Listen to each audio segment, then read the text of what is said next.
Hello, everybody. My name is Dr. Steve Safier, and I'm privileged to be the Interim Program Director at the Columbia University School of Professional Studies Human Capital Management Program. As you were signing on to tonight's event, and thank you very much for attending, I hope you had a chance to listen to the music because we gave some thought to the music. It's actually a tune by a band called Blunted Breeze out of Hamburg and LA. And we thought that a song called Summer Breeze would be appropriate because after all, our event is called the Summer of 2020.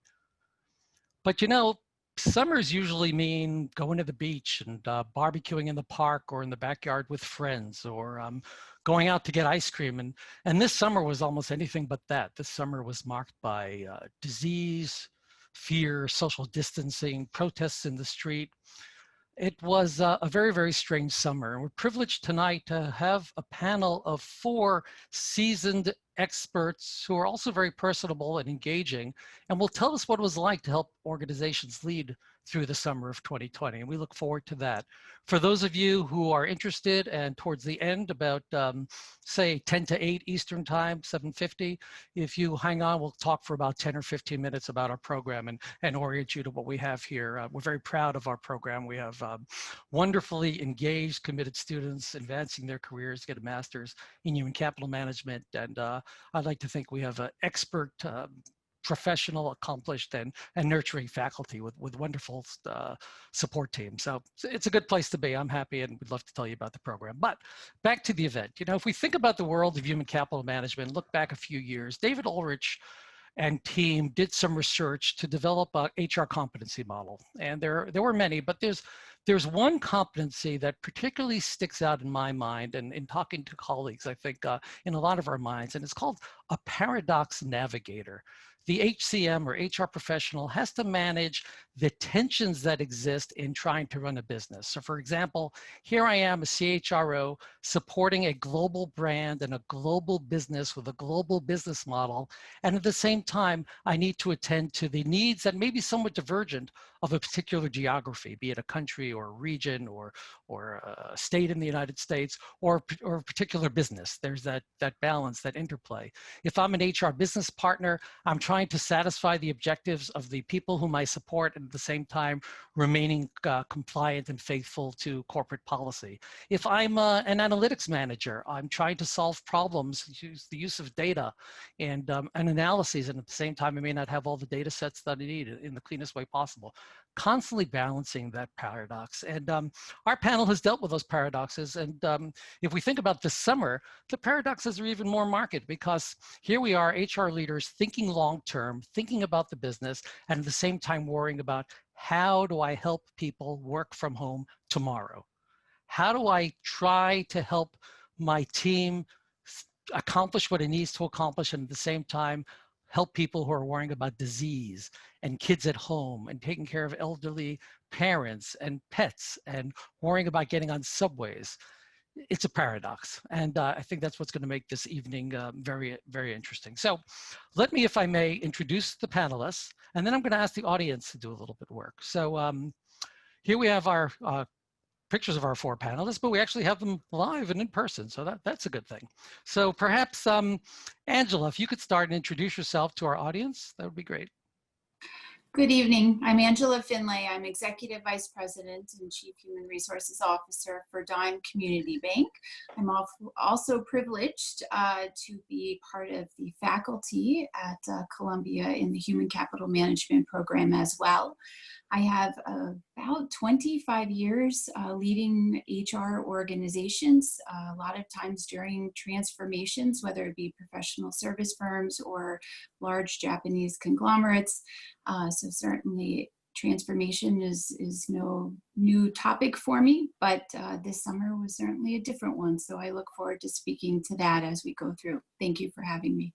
Thank you, Angela. Thank you for coming and welcome. Dawn, how about you?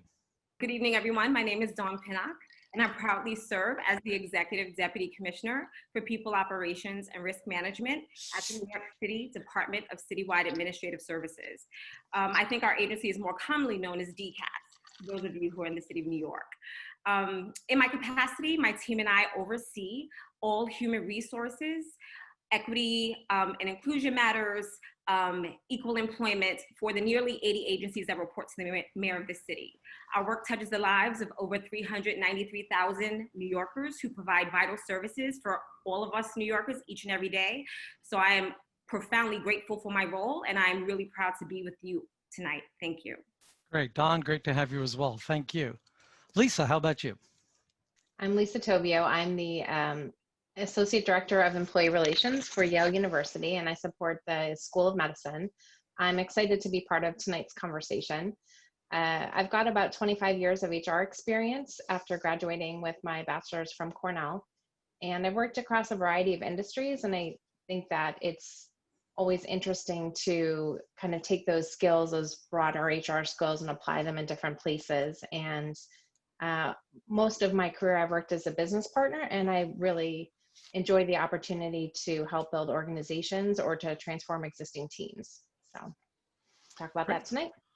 Lisa, great to have you as well. Thank you. And Nicole. Good evening, everyone. I'm Nicole Gasaway. I'm the Chief Human Resource Officer at Wakefern Food Corp. We are a member-owned retail cooperative.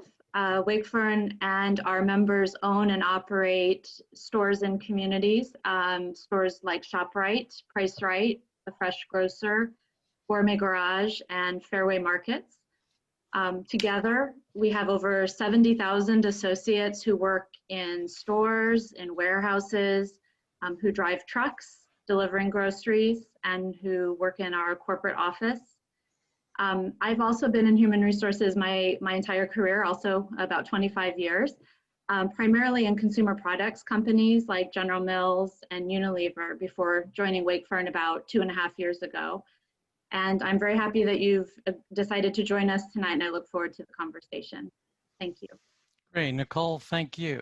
So audience, please, attendees, if you could type in one word, which word comes to mind when you think back to the summer of 2020? One word. Let's see what emerges.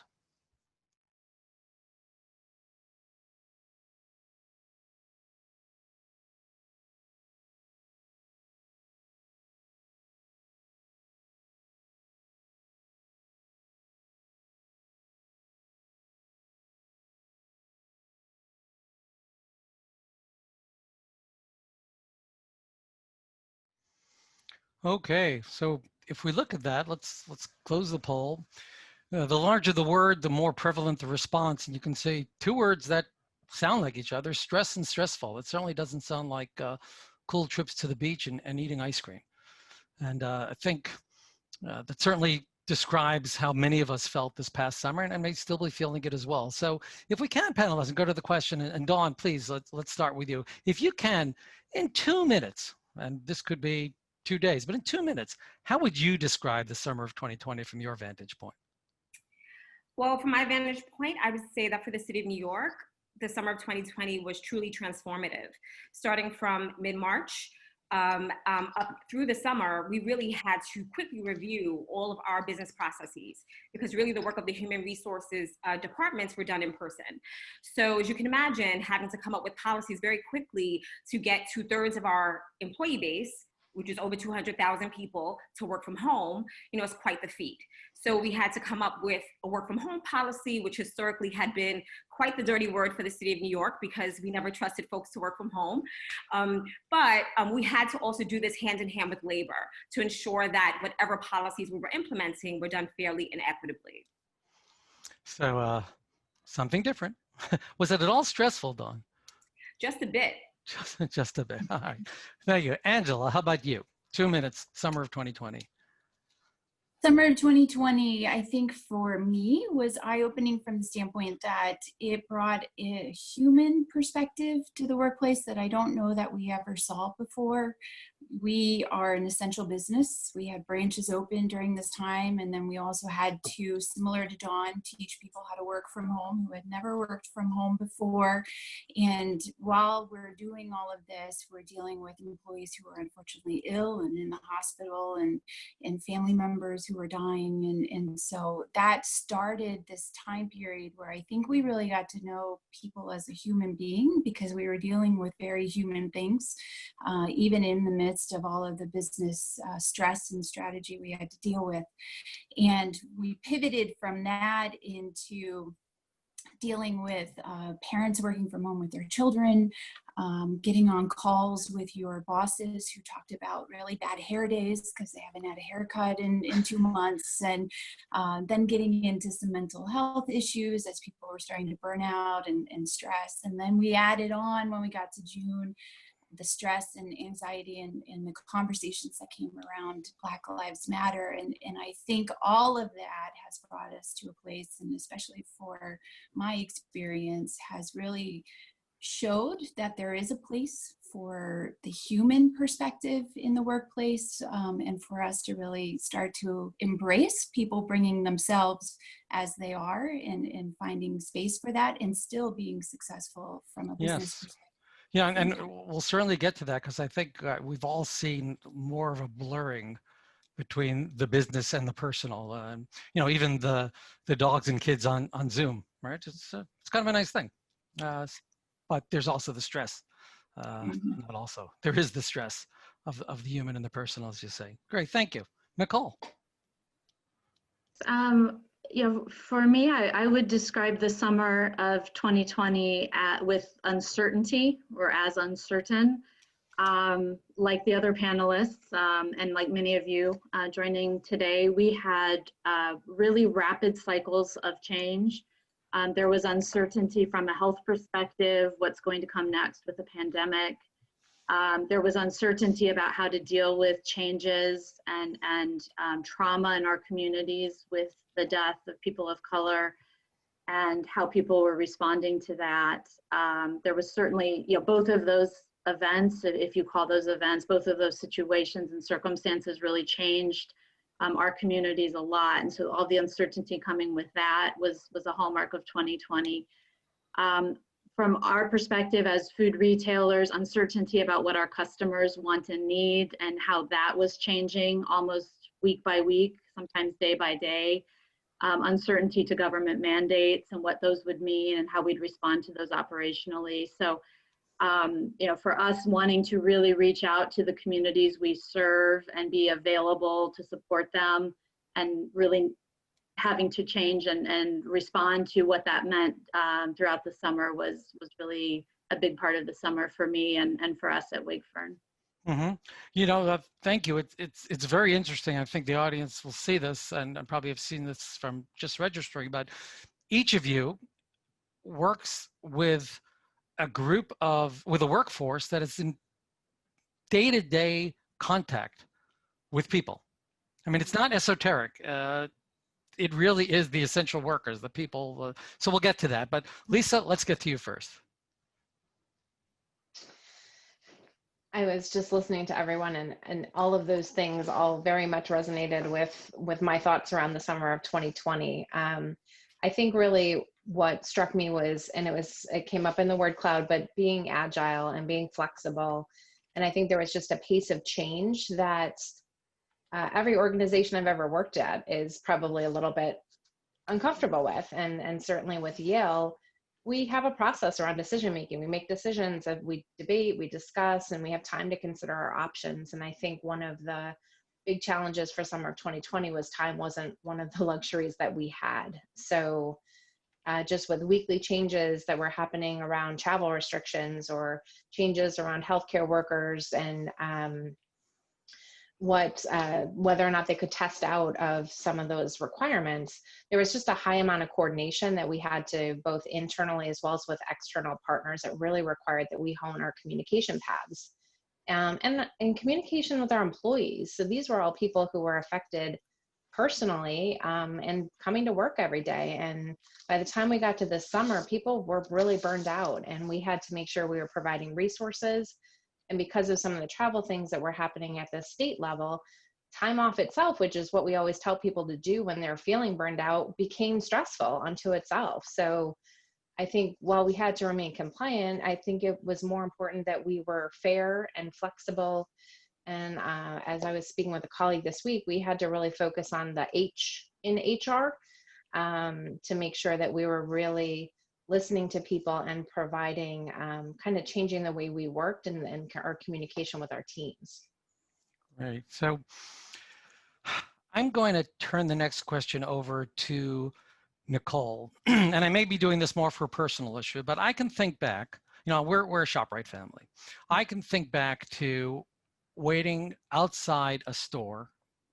I happen to have been a ShopRite store, it could have been any store, but we're socially distanced in line 6 feet away from each other, going to the store, wondering if the paper towels are going to be there today, or getting in and trying to open up those little plastic bags in the vegetable and fruit section with my rubber gloves on. And let me tell you, it's impossible. There was a woman, I think she's a saint, who said to me one day, you know what, if you come into the supermarket and put a wet wipe in your pocket and you reach down to that can help. So if the audience gets anything from tonight, there's a tip. Right? That helps you open the bags. So Nicole, there we are in the supermarkets. It's really something that is an essential part of our lives, and you're responsible for the people who make the supermarkets go. Those people, there are their families and the people they serve. How did you deal with the challenges that we were facing over the summer? Yeah, there are a couple things I would really want to highlight and share. And my fellow panelists, Dawn and Lisa and Angela, have really highlighted the first one that I would also emphasize, and that is the humanity. I think that there are times in our profession in HR where we are so eager to have a seat at the table. We sometimes think that means trading off the human part of the job. But I think this summer, if we needed any reminder, this summer has reminded us that that is an important part of what we do. Hopefully we're not the only ones on a leadership team or in a cross-functional team looking after people and thinking about the human, but we certainly are one of the leaders of that. So, for us to really be really willing to embrace the humanity and making sure that we're supporting our associates and our leaders who needed equal, if not more, care and reassurance and guidance was really, the guiding light. But I would also say, from a practical perspective, what we found was with all the uncertainty I mentioned before, it was really important for us to really think of one foot in front of the other. I think a lot of times as executives, we do like to think ahead. We like to look around the corner, so to speak. But in the case of what happened this summer, and I'll talk about the pandemic specifically, it was really one foot in front of the other. What do we need to do next? And what do we need to do next? And what do we now know? What is now more clear? What can we do with that? So, for us, I think that was a fundamental part, matching that humanity with just, it's okay to be just one step at a time, at this moment in time. It's a very important lesson. We happen to talk about that with our students. It's a different context, but we have assignments, we have challenges. It's sometimes a little anxiety provoking. Students haven't been in school perhaps for 10 years. We say, just wade in, just one foot in front of the other, try something, and then you figure it out. We saw in the word cloud, someone mentioned, or a few people mentioned more than agility, right? Mm-hmm. Just kind of go in there and pivot and try to figure it out. Have the expertise behind you and the experience, but know that what you see today may be something that you hadn't seen yesterday.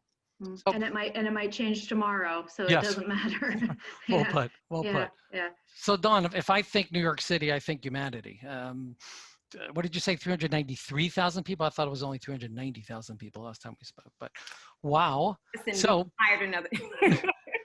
So Dawn, but what was the summer like for you? How'd you deal with this? So I think that Nicole is spot on when she talks about just never forgetting the humane and humanity aspects of your work. And so my team and I, we have a unique position. We have our own internal HR department, but we also provide HR services to 80 agencies. And so with that, we have a host of customers that we never get to meet, that we never see. And so one of the first things that we had to do was talk about that we were in uncharted territory and be okay with that fear. And so, right. Which for a municipal government is not someplace they particularly want to be. Exactly. Mm-hmm. And really in our roles, we're viewed as the experts all the time. And so this was certainly a stretch opportunity and a growth opportunity for us to really use science. So we worked very closely with the Department of Health to work very closely with our agencies using their workforce data to figure out where people work, how they work, what kind of policies could we put in place to really ensure that they can provide those essential services to New Yorkers. One of our clients, for instance, transit. we knew that transit, compared to most agencies, had one of the highest rates of sickness because of the nature of the work that they performed. And so although we were working remotely, one of the things we wanted to do was to ensure that they always had viable civil service lists at the ready when they needed to onboard people very quickly to fill in some of those critical roles. And so definitely never losing sight of the humanity has truly been key at this time. All right, so I'm going to go. This question is going to be a little bit of a curve for you, Angela. So, pat on the shoulder. You're getting ready. Humanity, new situations, things that change from today to tomorrow. People who depend. I mean, you help run a bank, and it's a bank that is important to a lot of people in a lot of different communities. Aside from being, because we know each other for a long time, so aside from being a pleasant person and a humanist and all kinds of good things that I know about you, can't get too personal, right? But family person. But you're also an HR expert, right? So how did you bring to bear the expertise? I mean, you're more than a smart person. You have, as you said, over 20 years of experience. How did that play into how you dealt with the challenges that you faced? Here's what I would say. I think a lot of it comes from having experiences that you can rely on. The other piece, though, is getting your facts and knowing your data when you're making decisions on stuff that you have never dealt with before. And so, my gut will tell me, when I dealt with the H1N1 at Mitsui, and we had people flying out in and out of Japan and China, here's generally how we kind of dealt with it. But to really be able to pivot in this type of situation, I think it was critical that I could get my hands on, and I had a team around me. I think a few of them are on this call, where we could dive in and figure out what exactly do we know and what can we do about it and how can we proceed from here. I mean, I think back to the third week of March, where I had a list of 35 people within a day that got sick, and how do I shut down a brand, and what do I do, and I don't know anything about cleaning, and how are we going to start making decisions about things we've never been expected to do, and a lot of it relied on just let's get the facts as we know it today, and then use our instincts, and those experiences we've had to just make sound decisions as best as we can in an ever-changing situation. So again, it's kind of like we tell the students, is use the data that we can have, and definitely look at the data. It's not all gut, but the data is not going to take you everywhere. We had a CFO come talk to our capstone class yesterday because we wanted to look at HR and finance from the finance side. So Angela, you teach HR and finance on the HR side with finance as a CFO. And she had a quote that I thought was great. She said, just because you can measure it doesn't mean it counts. And I thought that was interesting because she is more data-driven than anyone I know and has been in a lot of very challenging business situations as the CFO and before that as head financial analyst. And she's saying data are important, but there's also this idea that we have to sometimes swim through the data a little bit and see what counts and see what we can make of it. So Lisa, you work for Yale. I mean, we've heard about Yale. It's a school of medicine. They do important things. I count myself once upon a time when I lived in New Haven among your patients. What can you tell us about, what can you tell, and thank you for that. What can you tell us about data and HR expertise and the summer and what you faced in your role? And you were pretty new this summer too. You were new to the role. Yeah, I haven't even been there a year. So starting HR at a med school in the middle of a global pandemic it's been a fun challenge. I think for us, I personally love to make decisions with data. I mean, that's my world. I love it. I think for us, it was the fact that the data it's not stagnant. So going back to March, when a lot of the employees at Yale had the opportunity to sort of flee campus and work from home, a lot of my folks couldn't because our clinics were still open and we were still serving patients. So I think what we had to get comfortable with was we're making the best decisions we can make right now with the data that's available. And as a team, we're going to have to regroup when we get more data and when things change. And I think especially as we started ramping back up, starting kind of going into June and increasing our inpatient facing visits, the forefront of everything we were doing was patient and staff safety. So how are we going to keep our patients safe? How are we going to keep our staff safe? And so again, we were using CDC guidance. Obviously, we have one or two experts kind of walking around on campus as well. So certainly tapping into our internal resources and our internal data sources, but trying to balance all of those different pieces. And again, with data that changed. So I think we used it. That was certainly driving our policies around certainly safety from a patient and a staff perspective, but we also had to pivot as new data came in and it said, okay, this is the type of PPE we should be offering. And also what PPE is available. I mean, obviously as a healthcare institution, we were able to get it more readily than you had a friend in the business, as you say. Right. We did indeed have several friends in the business. But I think that it was also, even with the data, even with the patient and staff safety in mind, we still had to balance between the operational needs and our employee concerns because they were afraid coming to work. So some of that we had to use data to try to allay some of that as well. So as I'm listening to you, I have a monitor to my right, and I'm looking at the photos that we put on the banner that announced this event and invited people to attend. And our marketing team did a great job in sourcing photos and putting something together that was meaningful. One of the photos is of a young woman, a young Black woman with a mask that says, "I have a voice." Clearly what was going on this summer was, there was the health, there was the pandemic, and then there were the social issues and the unrest and the more than discomfort, really the crisis and the anguish that people were feeling. Nicole, you're in a community business. You service communities, and your people are parts of those communities. What was the summer like for you in that way?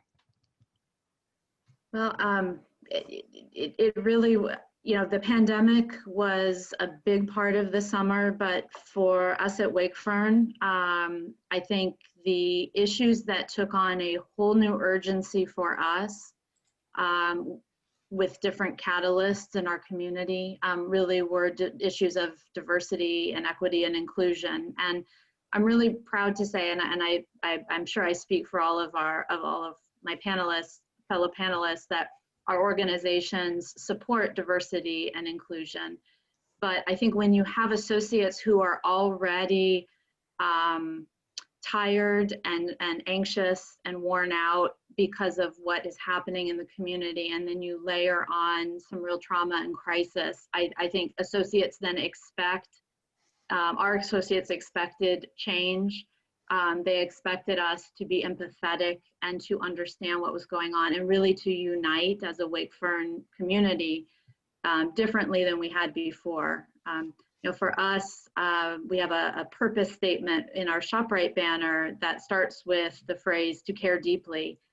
And so for us to really be able to integrate that very real sentiment that we live and act by, into the activities and the events and the urgency in the community was something that was new for our leaders to do and to be available and to respond to. And as an HR professional, my role to shape the culture alongside of our leaders was never more important.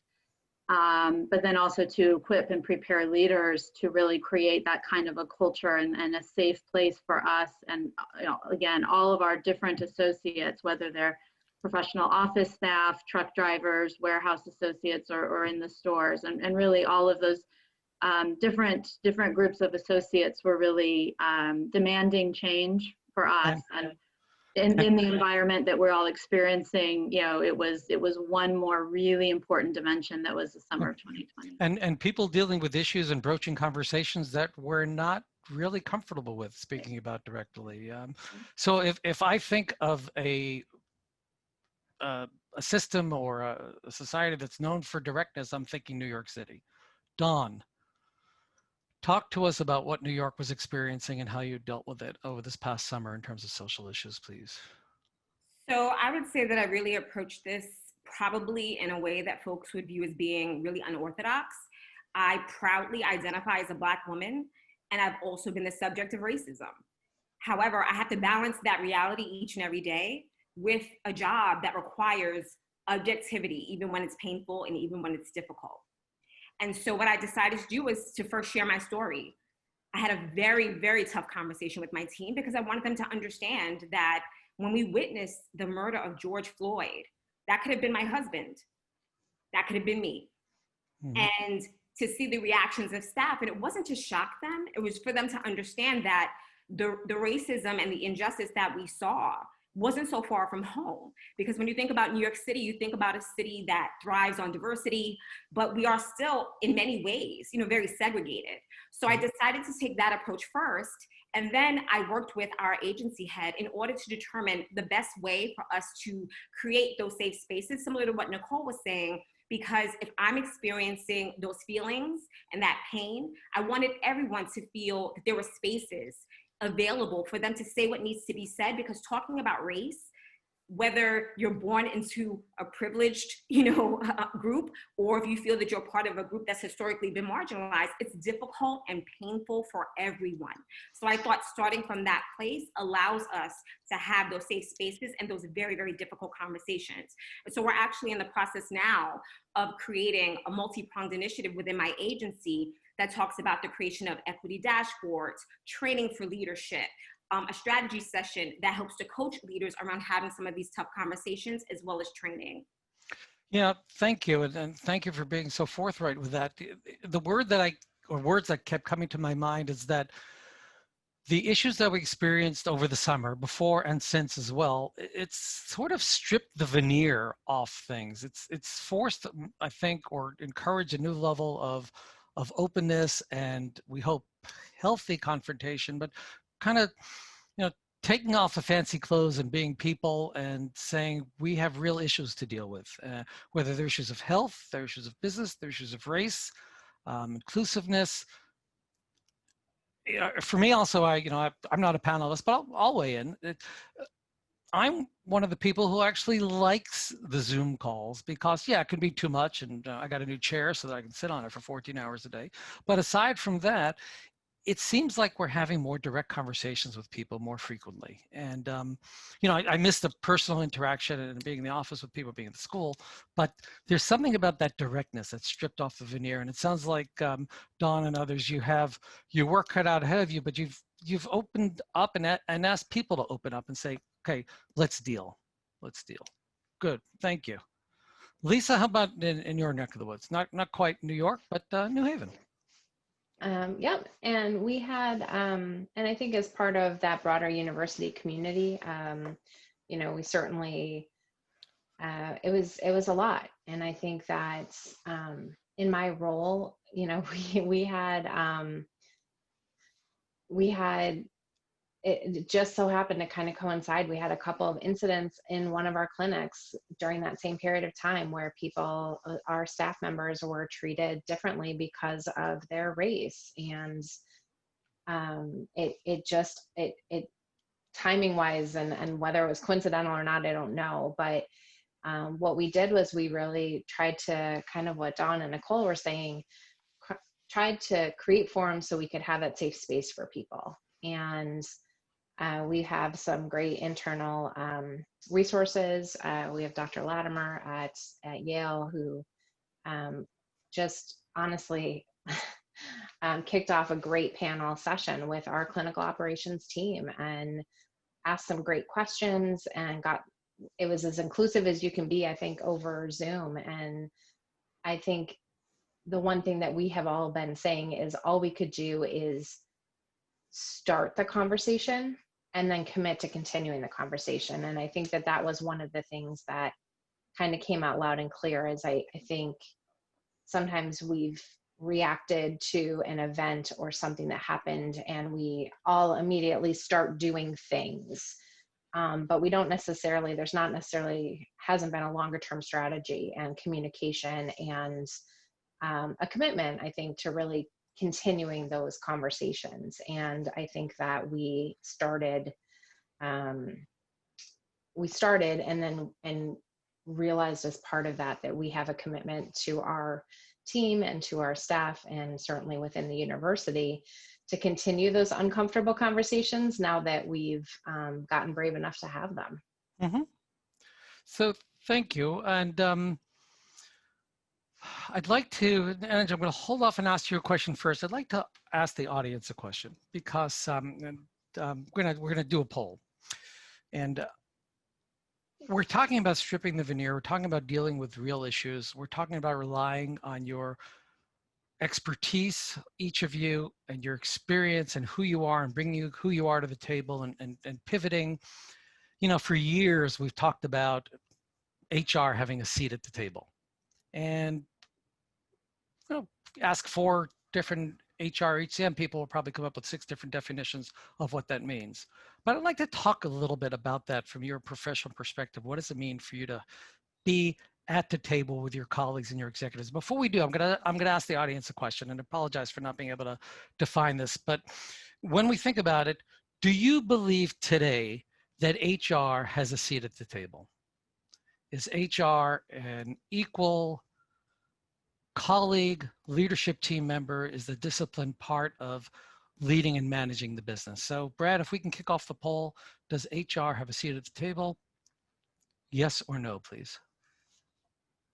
And then Angela, we're going to turn to you to talk about your seat at the table and what that looks like.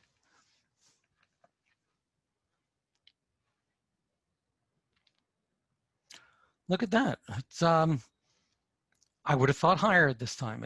2 to 1. 10, 15 years ago, it might have been lower, but 2 to 1 say yes to no. 67 to 33%. And so I think that's an advance, but I would say not really where we want to be exactly. So let's just try 1 or 2 answers on this, because we're going to wrap fairly soon.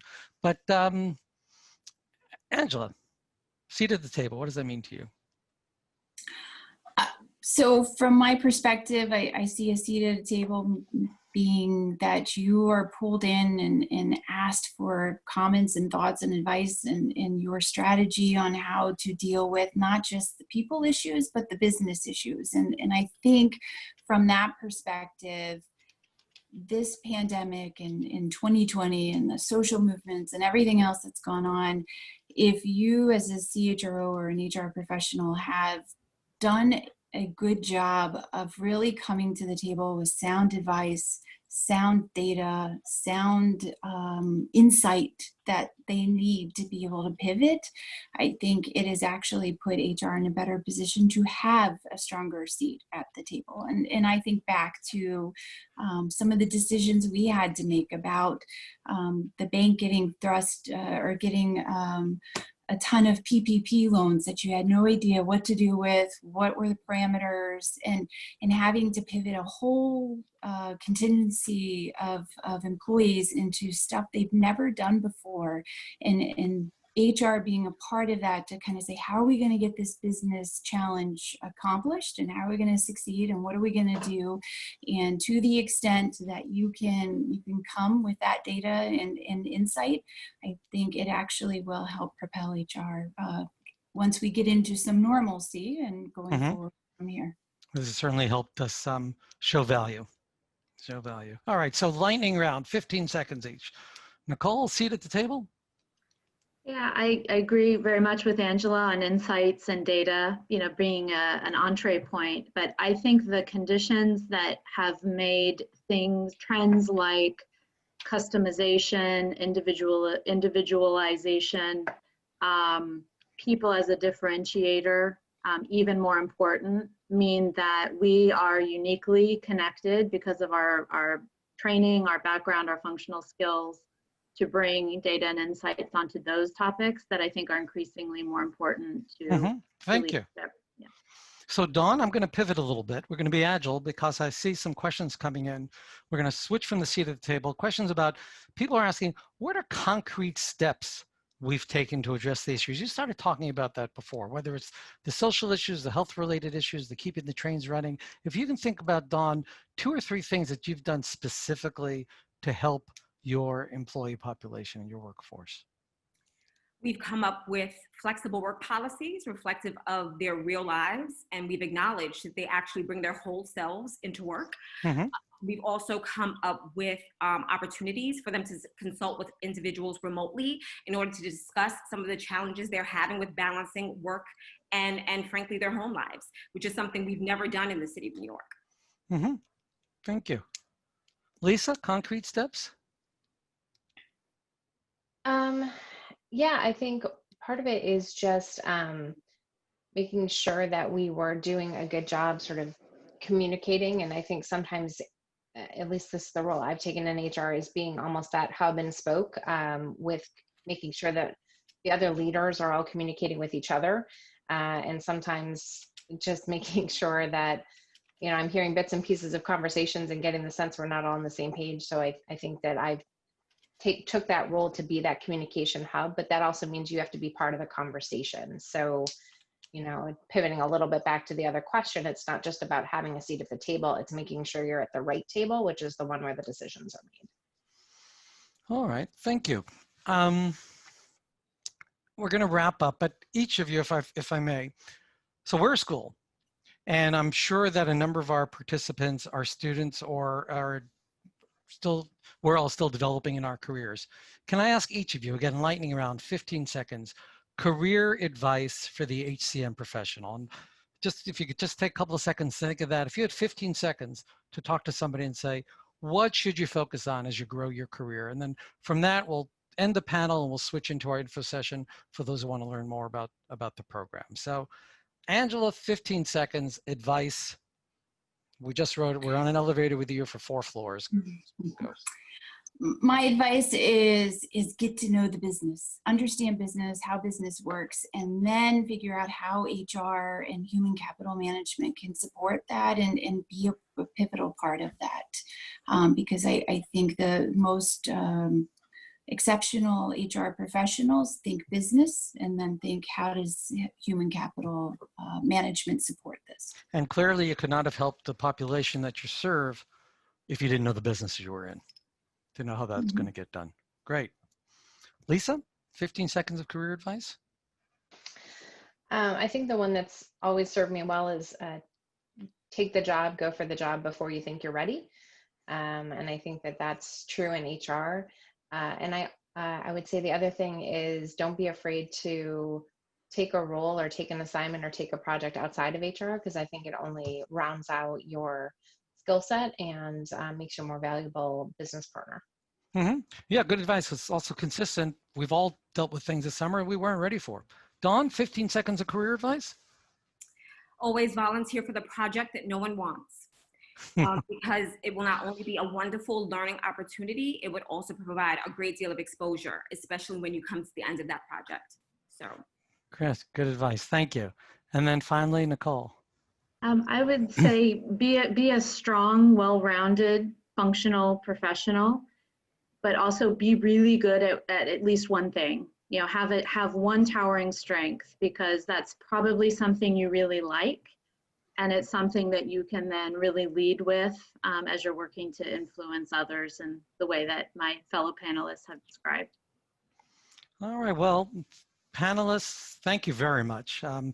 I've asked the audience if interested in learning more about the program, stay on for another 10 or 15 minutes. We'll be happy to share. But, you know, I think that we have heard a lot, and as we suspected, we could probably go on with this panel for an hour or 2 or 3. But each of you has talked about, I think, coming to the table with a set of expertise, a confidence, a team, trust, and the understanding that you're not going to know the answers to everything, but reach for the data that you can, be straight with people, reveal of yourselves, ask people to reveal of themselves, strip off the veneer, and move forward. And I think, you know, that sounds like a lot of words, but if I had to crystallize it, I think it's a balance. It's kind of what you said about the career advice. It's a balance of having professional expertise, knowledge of the business, and then a sensitivity and an understanding to merge that with what the needs of the business is and what the needs of individuals are. And I think that's what the summer of 2020 has taught us. It's business and, you know, it's people. So thanks very much. Thank you, everybody. Panelists, have a good evening. And I welcome those of you who will stay on the call. We can talk about the program for a little bit. Again, not more than 10 or 15 minutes. Thanks, everybody. Thanks. Good night. Great job. Let's talk about the program a little bit. So Brad, if you'd be so kind as to share the slides, we'll talk about our Columbia University School of Professional Studies Human Capital Management program. So we offer a Master's of Science, and thanks to you, I hope you've enjoyed the panel, and thanks for hanging out and learning something about our program.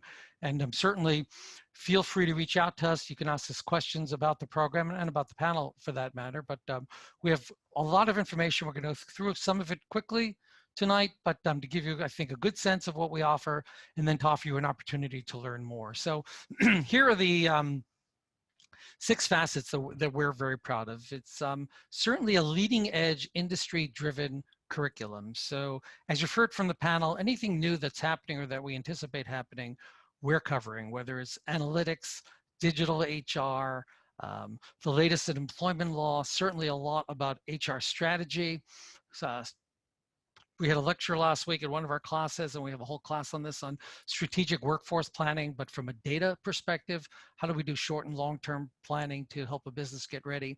So industry-driven curriculum, data-based approaches, as I mentioned, and really world-class scholar practitioners. We'll, in a slide or so, perhaps present profiles, but we have people who have 15, 20, 25 years of experience in different kind of industries, in academics, and in hospitals, private sector, as you've heard, municipal governments, people who are experts in diversity, equity, and inclusion, total rewards, people who, when we teach, we can tell the stories of how what we're teaching applies. So we'll learn theory, and we'll read articles, and we'll watch videos, but we want you to know how these things play in the real world. We want to hear from you and what you're experiencing in your real world so we can help you grow. We like to say that with our relevant real world content, we want you to be the one in the work who raises her hand and says and sees the opportunity and sees a challenge and perhaps develops a solution that nobody else is seeing. So it's very practical, but it's deeply informed, highly supportive, a lot of resources. Each of our faculty members is there to support you. So we like to consider ourselves really as coaches. In addition to being lecturers, or maybe instead of being lecturers, and we have our admin teams and our advisory services. Suzanne will speak about that a little bit more later. And then frankly, we're very proud of the Columbia Advantage. It's not only the image of Columbia and the lifelong networking that we offer, but we have resources. Our faculty has development opportunities, our technology resources.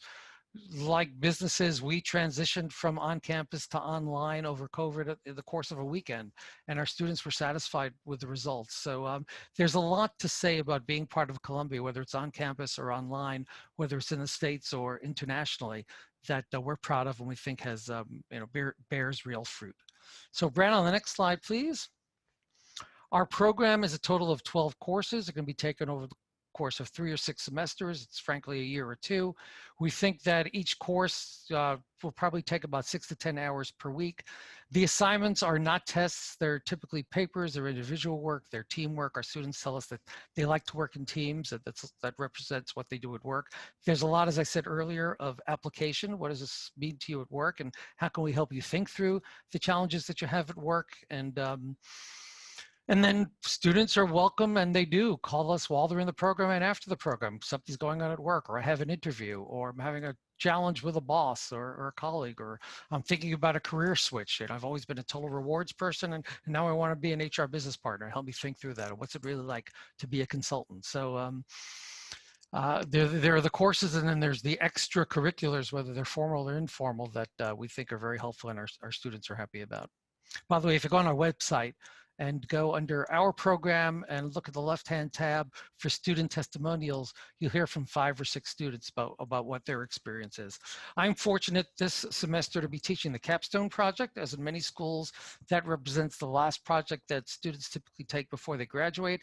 And it's really an amalgam. It's a combination of all the things that our students have learned and then some, and trying to apply it in a real world situation. So drawing upon, as you see in our graphic, drawing upon the different parts of HR, whether it's the strategic integrated HR strategies part, those are courses that I teach along with some of our colleagues, or it's the digital HR, people analytics, but how do we bring this together? And our students this semester are working, in fact, on trying to solve the business and HCM related issues of a major international airline. Now, it's a hypothetical project, but they're learning about the industry, they're learning about the data, and as COVID lifts, we'll probably get more access to companies in real time, but they're trying to figure out with COVID and on all the challenges that it brings, how can we engage an employee body? So the capstone project includes research, analysis. It ends with a presentation, and the presentation are going to be to executives outside the program. So our students are going to be presenting to, because they're talking about an airline, they're going to be presenting to a finance professional, an HR professional, a customer experience professional, and probably a partner in a global consulting firm. So they're going to kind of have to prove their mettle, and they're looking forward to it, I hope I can say.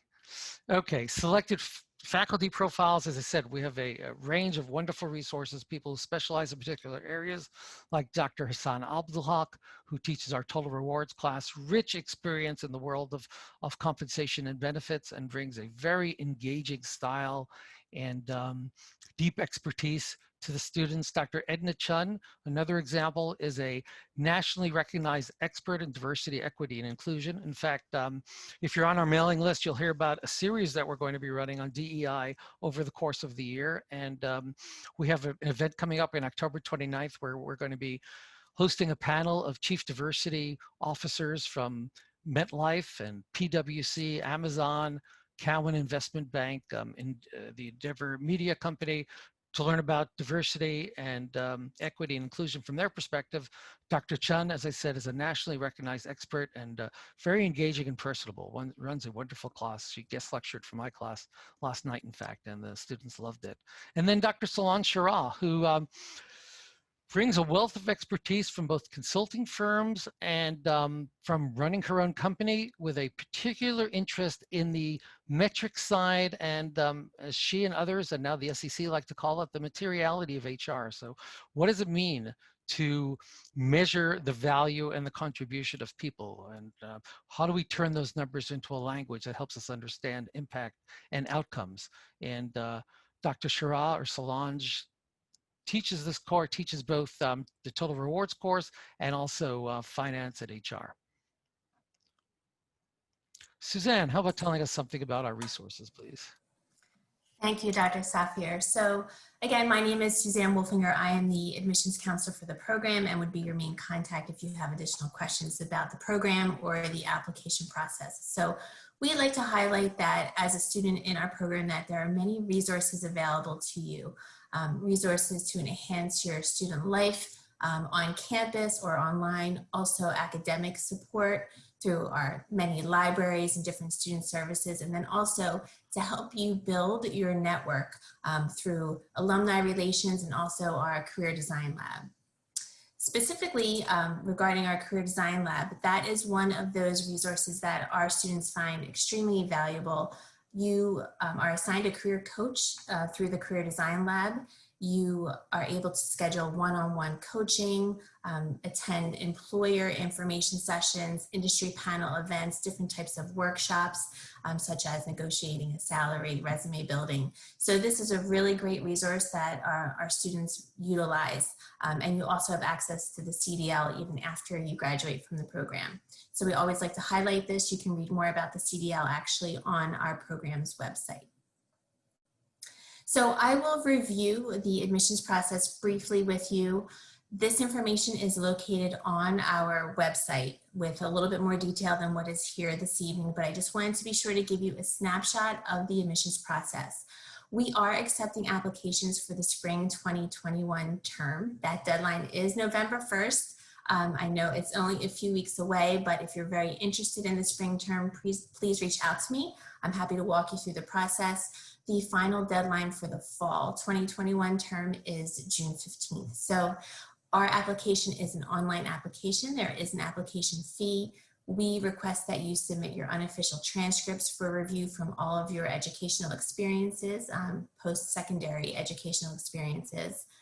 You'll upload your resume. You'll need 2 letters of recommendation. One should be academic from a faculty member if you've recently graduated from your undergraduate institution less than 5 years ago.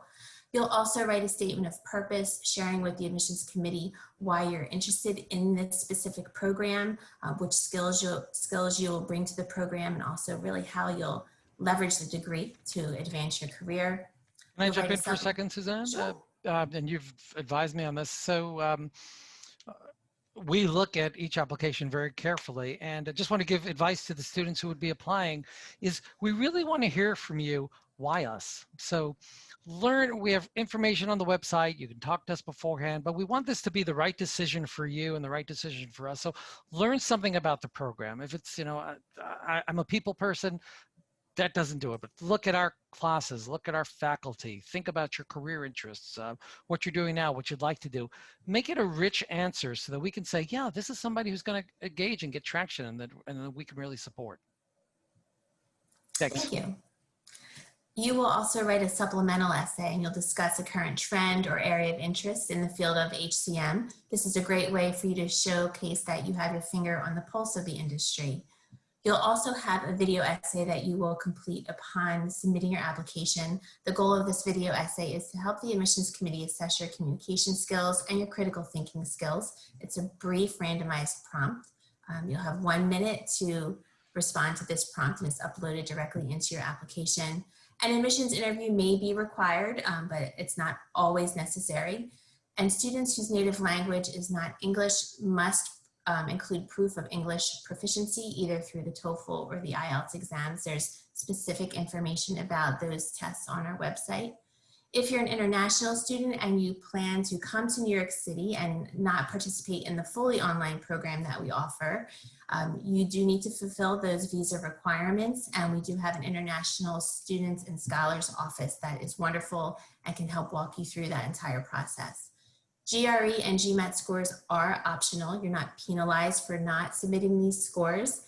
However, if you have taken these tests and you've scored higher percentile range, we encourage you to submit those scores as they'll strengthen your application. So we encourage you to connect with us. Connect with us on LinkedIn, on Twitter. You can also read more information about the program on the website. As Dr. Safier indicated, there's lots of great information about the course descriptions, faculty members on our website. So we encourage you to read that information and also view those great student testimonials, which will give you insight into the experiences of our students in the program. Thank you, Suzanne. And I'll just reinforce something that you said. There's a lot of activity now on LinkedIn. Our faculty are writing articles. We have posts about the faculty. We talk about the events. There are follow-ups. So you can learn a lot about us by following us. You can go into my page, Steve Safier, or the HCM page, and you just get a sense of what we're about. And as I said, I'm very, very, very proud of our faculty. A couple more varies on top of that of our students. It's really it's a nice culture. It's a nice community. And our administrative teams are working to support the students. So we'd welcome you to consider us. And it's a big decision. So reach out to us, ask questions, find out if it's right for you. Let us know what you're interested in the future. And you can even give us input. We hear from students, and based on that, sometimes we pivot, and we may put more emphasis in a particular discipline. So we're always looking to hear from you, and we'd love to start that conversation with you. So Suzanne, anything to add before we wrap? Lastly, I do just want to encourage you to reach out and schedule an appointment with me. I am placing my email address here into the chat, so that way you can email me directly if you have any questions about the program. And other than that, I will leave you with the closing remarks, Dr. Safier. Why, thank you. So again, very proud of the people on our panel, 2 of whom, by the way, are faculty members with us. And I think what we learned tonight is that, if anything, the field of human capital management is becoming more and more important. That merging between the business and the human that you've heard, the the health-related issues, the family-related issues, the social issues that we're facing, at the same time trying to do right by our businesses and by our communities. You know, I think this is a very exciting profession to be in, and you know, we're very proud to be a part of that at Columbia. So thank you for joining us, and we look forward to continuing this conversation with you, and I hope I get to meet many of you in the course of the future. So everybody, thanks very much. Have a good evening from the East Coast anyway, or good afternoon or good tomorrow if you're here internationally. And thank you very much. Bye-bye.